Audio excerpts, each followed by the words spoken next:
Hello दोस्तों, आज हम देखेंगे प्रत्यावर्ती धारा। चलिए, प्रत्यावर्ती धारा में पहला टॉपिक आता है दिष्ट धारा। तो दिष्ट धारा क्या है, पहले दिष्ट धारा को समझेंगे। दिष्ट धारा को समझने के तुरंत बाद ही समझ जाएंगे हम कि क्या होती है प्रत्यावर्ती धारा। ठीक है, चलिए पहले दिष्ट धारा को समझते हैं।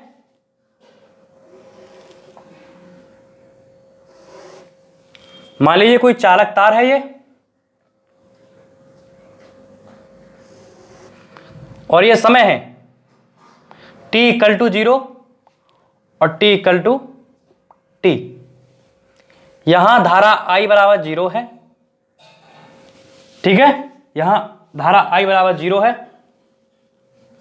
t 0 समय पर धारा I बराबर 0 है, और t समय पर भी धारा वैसी की वैसी है, यानी कि धारा के मान में कोई परिवर्तन नहीं हुआ।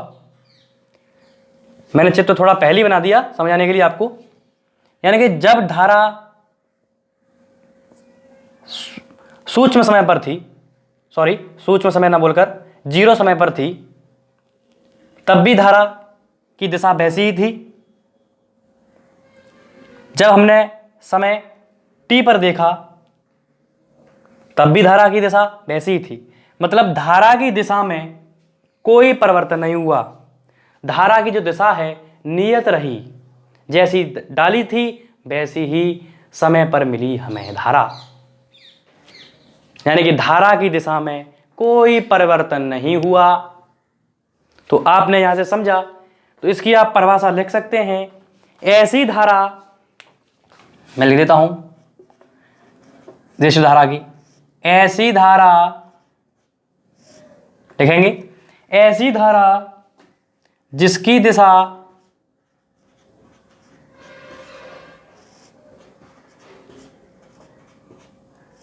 समय के साथ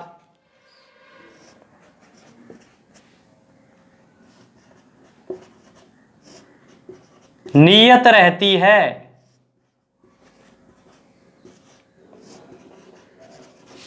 नियत रहती है क्या कहलाती है?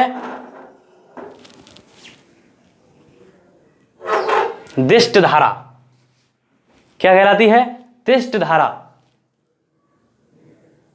चलो, आपको वीडियो क्वालिटी अच्छी मिल रही होगी। दिष्ट धारा। ठीक, चलिए आगे बढ़ते हैं।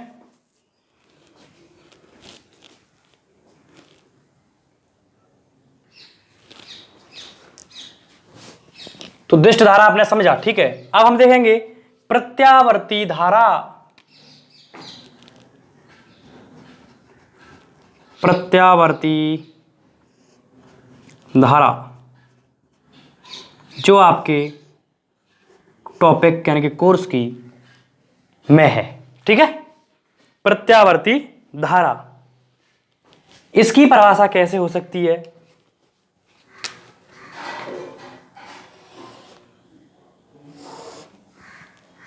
t बराबर 0 यानी कि 0 समय पर, t बराबर 0,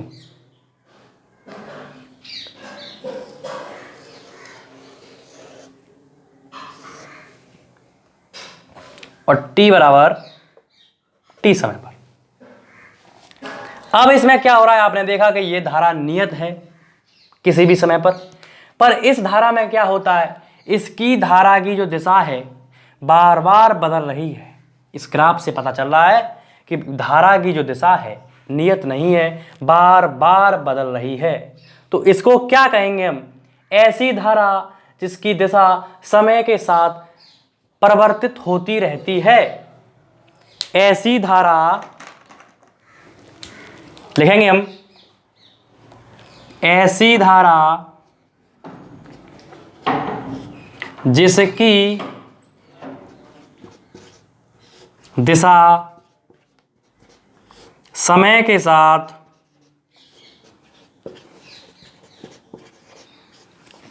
परिवर्तित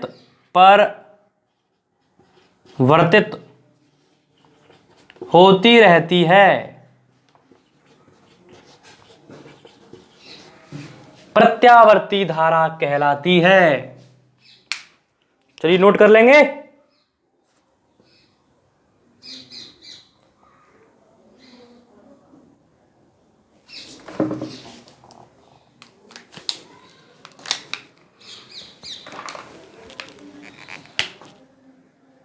ये यहां पर और ये आपका ये, इसे कहेंगे I0, धारा का शिखरमान।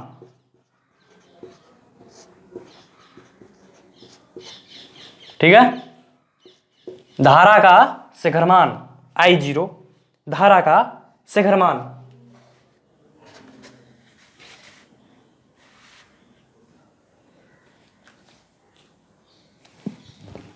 एक यहां होता है I, इसे कहते हैं ताक्षणिक मान।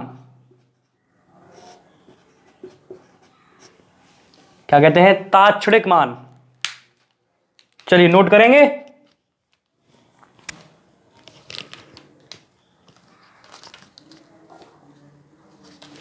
अगर इसी ग्राफ को हम विद्युत वाहक बल के लिए लेते हैं,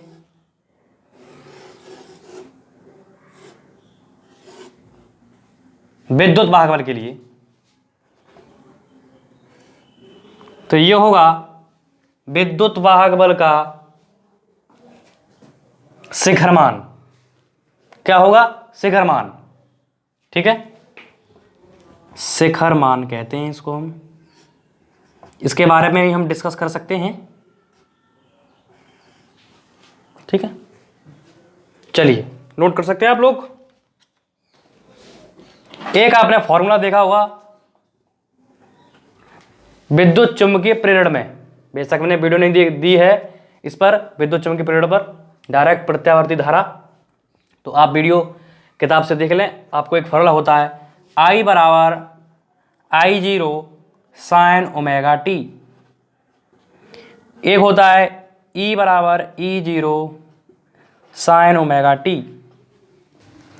यहां I क्या है ये भी बता दें आपको हम। यहां जो I है वो है ताक्षणिक मान,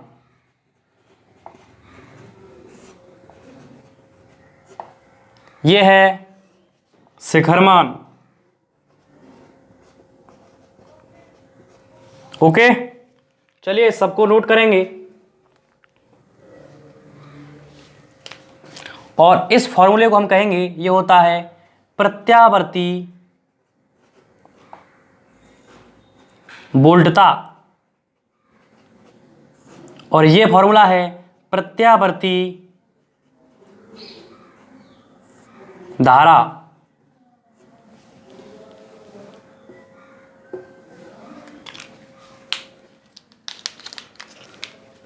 ओमेगा टी को हम कहते हैं कला, फेस। ठीक है, चलिए नोट करेंगे। बाकी इसमें कुछ नहीं है, नोट करेंगे। चलिए मैं थोड़ी वीडियो चेक कर देता हूँ, ऑडियो वीडियो कैसी आ रही है।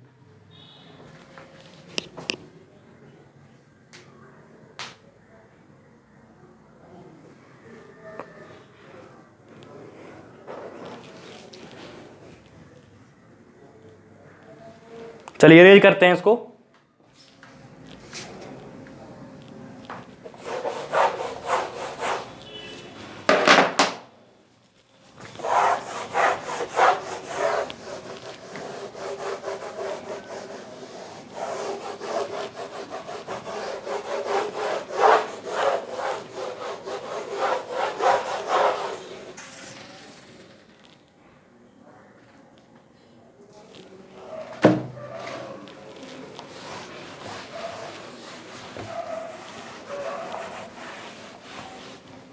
चलिए एक टॉपिक आता है वर्ग माध्यमूल मान। क्या आता है? एक टॉपिक आता है वर्ग माध्यमूल मान, तो उसको हम आज प्रूव करके दिखाएंगे, उस टॉपिक को जो कि वर्ग माध्यमूल मान का है। ठीक है, चलिए तो कैसे करते हैं, मैं इसमें मार्कर ले लेता हूं। ठीक, चल इसको आज करेंगे प्रूफ वर्ग माध्यूल मान को।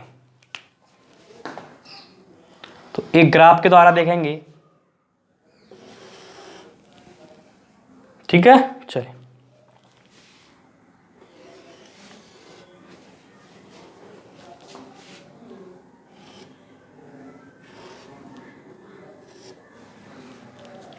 ठीक, चलिए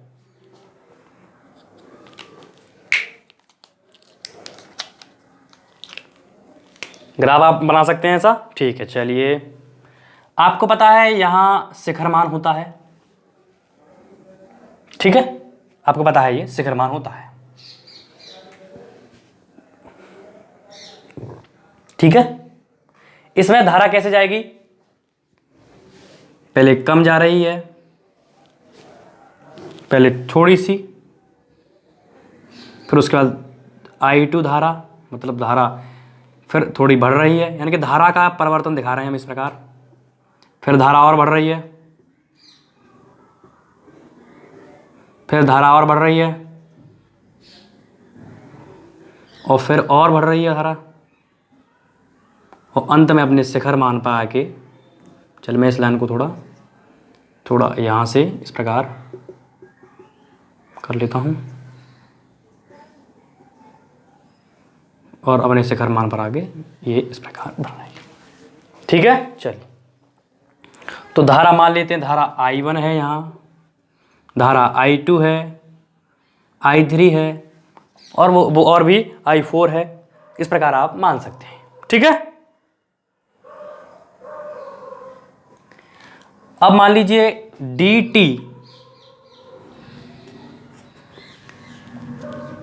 dt समय में जो धारा है आपकी I1 जाती है, अगले dt समय में धारा I2 हो जाती है, अगले dt समय में धारा I3, उससे भी अगले dt समय में धारा I4, ठीक है। अल्प समय में धारा dt I1 जा रही है, फिर अगले समय में, अगले dt समय में I2, I3, I4 इस प्रकार जा रही है धारा, यानी कि टोटल इस तार में आपकी धारा इस प्रकार परिवर्तित होती हुई जा रही है, ठीक है। चलिए, अब हम कह सकते हैं कि यहां से यहां तक, इस पॉइंट से लेकर, सॉरी,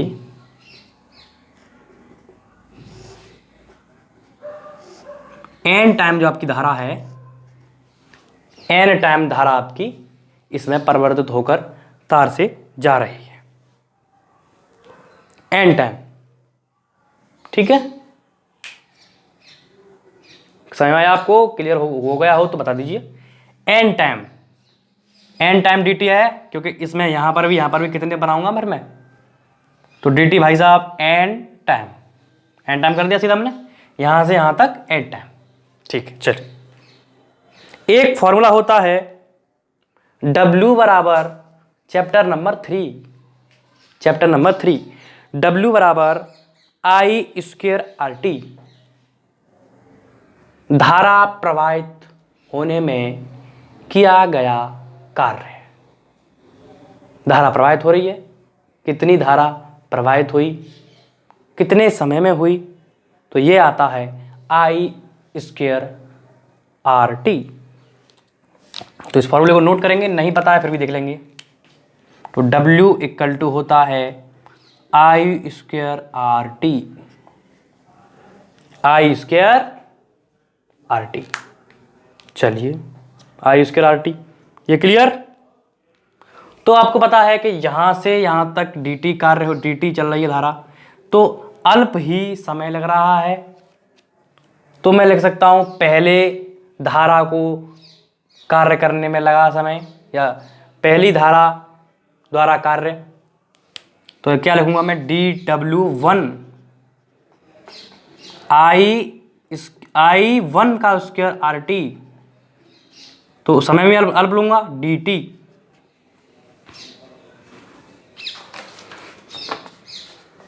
दूसरे में लूंगा मैं dW2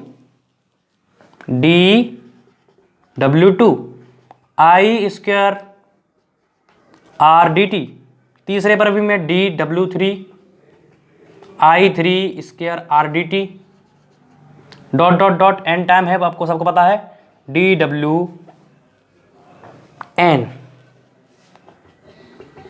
i² n है r/dt।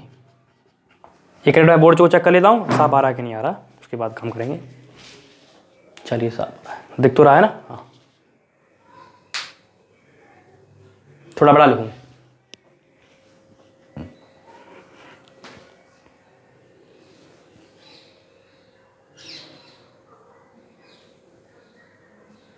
चलिए अब ठीक है।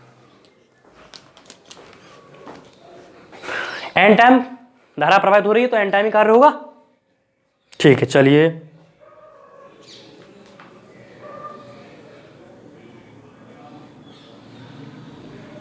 नोट कर लिया था ना? चलिए नोट किया था, ठीक है। अब कुल कार्य कितना होगा?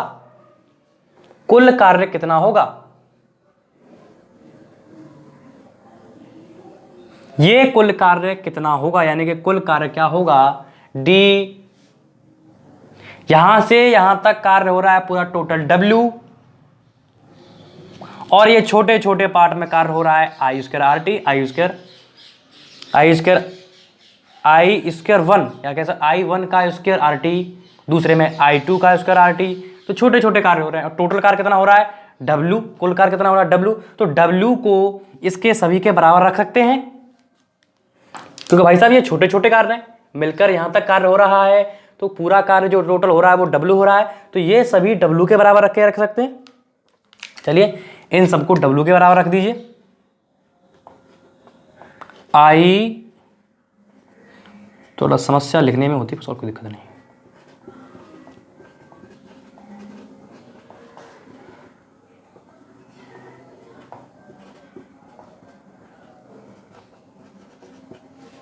ठीक है, बात क्लियर इतनी?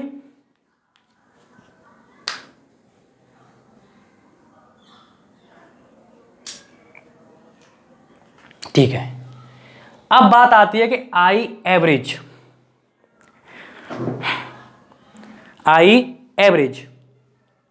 यानी कि आई औसत, धारा औसत धारा।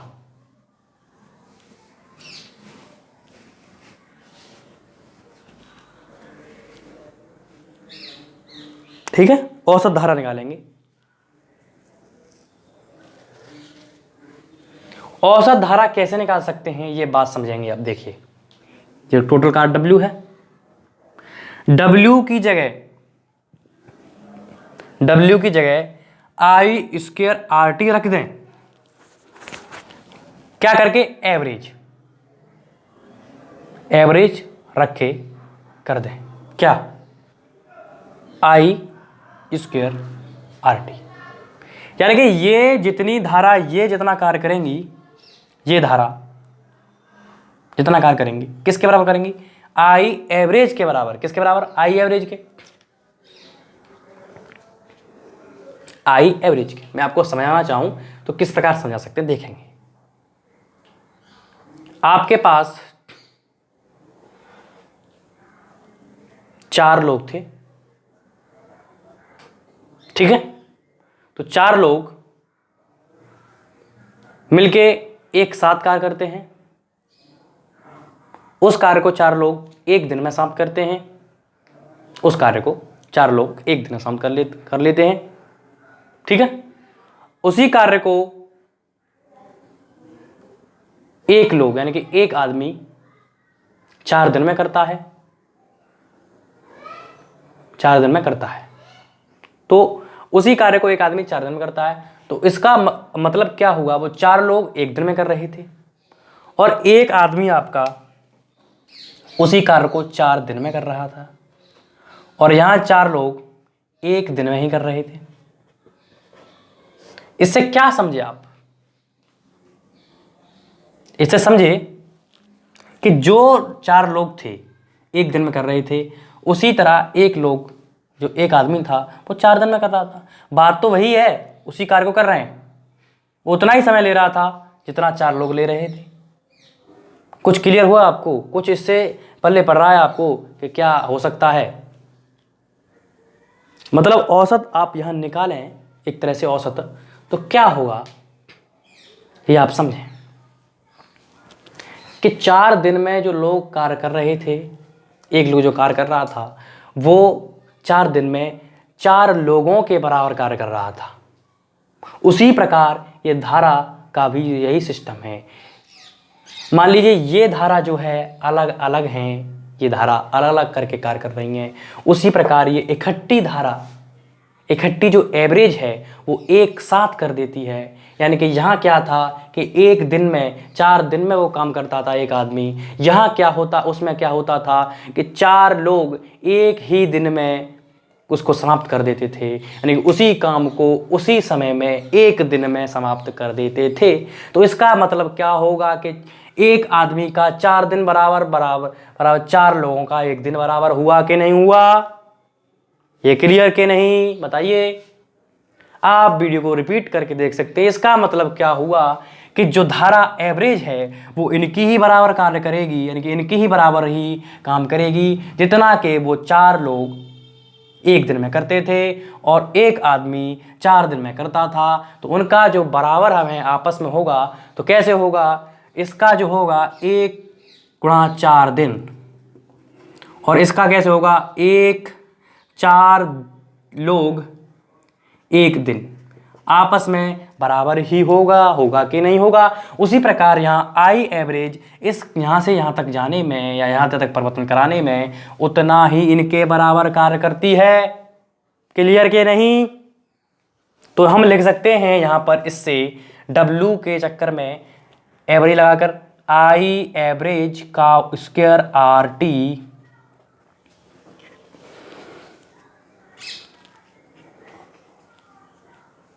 I1 square RDT plus I2 RDT dot dot dot plus कर लीजिए IN RDT। चलिए ये क्लियर हुआ? ये डेरिवेशन है, यानी कि W से सीधे यहां पर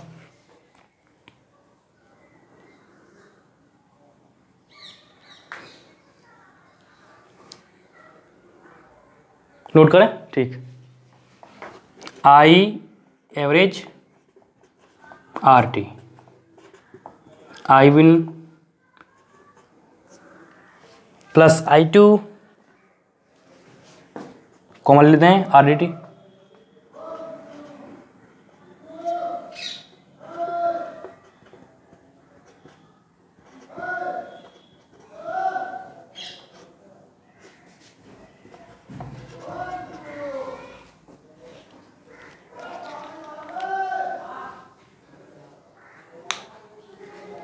RDT कौन ले लिया? एक आर से एक आर खत्म कर सकते हैं। थोड़ी वीडियो लॉन्ग हो रही है तो लॉन्ग होने जाने दी भैया, जब तक वीडियो में मजा नहीं है तो क्या वीडियो को। ठीक है, एक आर से एक आर, ठीक है, एक आर से एक आर खत्म। dt की जगह क्या रख सकते हो आप? dt की जगह आप रख सकते हो, dt की जगह आप रख सकते हो n/t,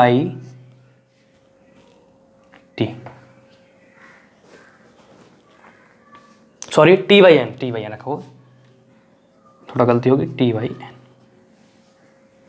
कैसे रख सकते हो? ये कैसे आया भैया ये भी बता देंगे। n टाइम में dt लगता है, वही सिस्टम यहां है, n dt, यानी कि करोगे कैसे कि n dt इतना समय लग रहा है इसको कार्य करने में, तो किसके बराबर है ये? एक t के बराबर, यानी कि t के बराबर, कैपिटल T के बराबर। ठीक है, तो dt की जगह आप t/n रख सकते हो। इसको नहीं समझ आया तो दोबारा समझा देते हैं। n dt समय में इतना कार्य कर ली तो एक बड़ी मशीन कितने समय में उतने ही कर देती कार्य, उतने को ही कार्य को थोड़े कम समय में पर उसी कार्य को करती है। तो बड़ी मशीन एक बार में कर देती है, यानी कि उस कार्य को एक बार में कर देते, जितना समय वो ले रही थी बड़ी मशीन कर रही है भाई साहब, तो टी समय आएगा उसके बराबर। तो डी टी क्या रख सकते हो आप, डी टी की जगह रख सकते हो टी बाई एन, टी से टी खत्म, टी से टी खत्म।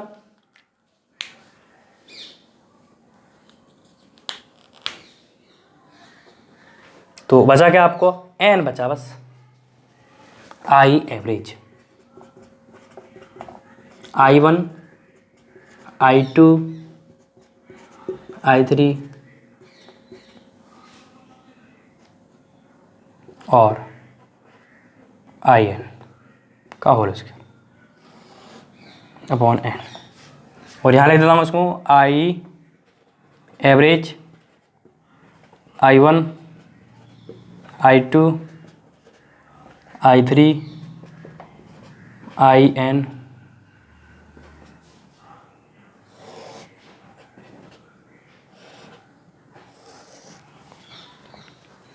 तो ये आपको अपने बताया वर्ग माध्य मूल, वर्ग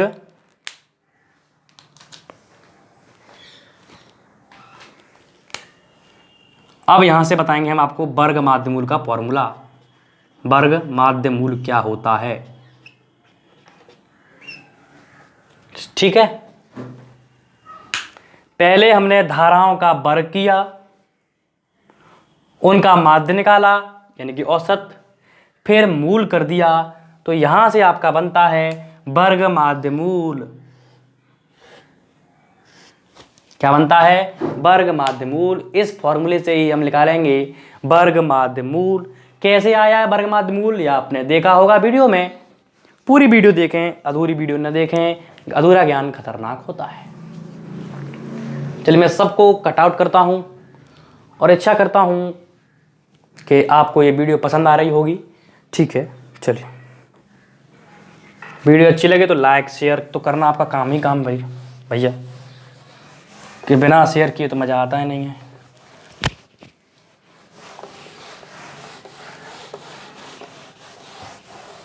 तो थोड़ी देर की और है, 10-5 मिनट की और टॉपिक रह गया है, उसके बाद ऑफ होगा ये, ठीक है। चलिए, या फिर नेक्स्ट सेशन में इसको हम देख लेंगे, ज़रूरी नहीं है कि अभी देखें। चलिए बताइए, कमेंट करके बताइए कि इसको अभी देखना ज़रूरी है कि नेक्स्ट में देखोगे। बताइए, हम आपके भरोसे बैठे हैं भैया, नेक्स्ट में देखोगे कि इसी में देखो, आपकी इच्छा के अनुसार चलेंगे हम, जैसा आप कहोगे वैसा किया जाएगा।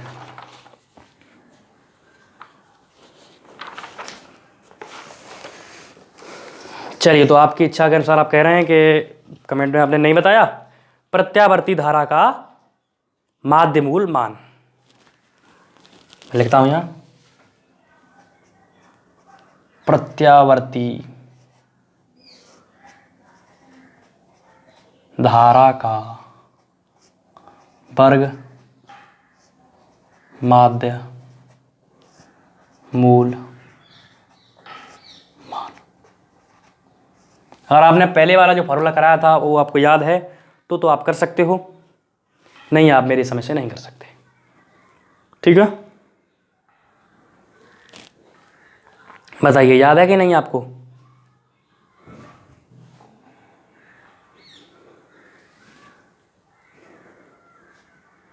हाँ वही बताएंगे, ये बताएंगे हम आपको यहां से ये कैसे आता है,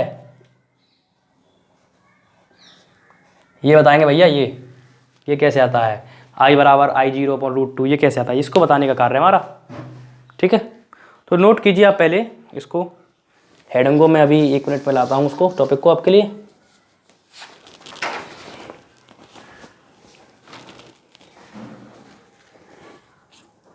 रूट मीन्स स्क्वायर, इसे कहते हैं रूट मीन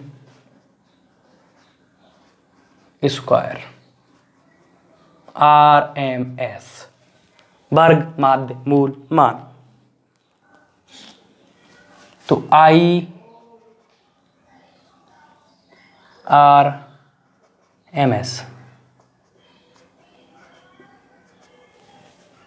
IRMS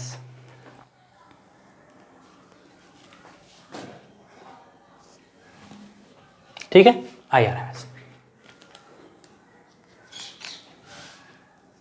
ठीक, चलिए अब बताता हूँ कि क्या किया मैंने इसमें। स्टेप बाय स्टेप निकालते हैं, वीडियो थोड़ी लंबी हो रही है। ये हमें निकाला, फॉर्मूला क्या था हमारा, ये फॉर्मूला है, ठीक है। ये चिन्ह किसका है, ये माध्य का है, औसत का है, ठीक है। तो हम किस पर लागू करेंगे इसको, बात को इस पर करते हैं, I बराबर I0 साइन ओमेगा टी, इस पर लागू करते हैं। तो पहले इसका क्या निकालेंगे हम, पहले निकालेंगे हम इसका वर्ग करेंगे पहले इसमें कहता है वर्ग कीजिए, उसी से चल रहे हैं जो हमने अभी निकाला था, अंडर रूट में कुछ क्या ऐसा वो सिस्टम छोटा सा ऐसा कर देते हैं। पहले इसका हम अंडर रूट करेंगे, अंडर रूट नहीं सॉरी वर्ग करेंगे, वर्गमूल कर दिया। अब क्या करेंगे, भैया, अब करेंगे क्या, अब इसका माध्य निकालेंगे। स्टेप बाय स्टेप कर रहे हैं तो अब नोट कीजिए, ये माध्य निकाल लिया।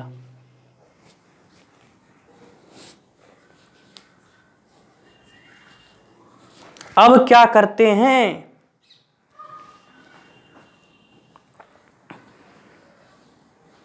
अब करते हैं हम इसका मूल, वर्ग मूल करते हैं, इसका अंडर रूट लेते हैं। तो आप ध्यान देंगे साइन थीटा यानी कि ओमेगा टी बराबर यहां मानेंगे हम थीटा, ठीक है। तो ये क्या है, साइन थीटा, इसका जो मान होता है वो होता है 1/2। इसको हम नेक्स्ट वीडियो में कवर अप करेंगे कि 1/2 क्यों होता है, इसका माध्य का औसत मान इसका 1/2 होता है। इसको नेक्स्ट वीडियो में कवर अप करते हैं। तो इसकी जगह हम क्या लिख सकते हैं,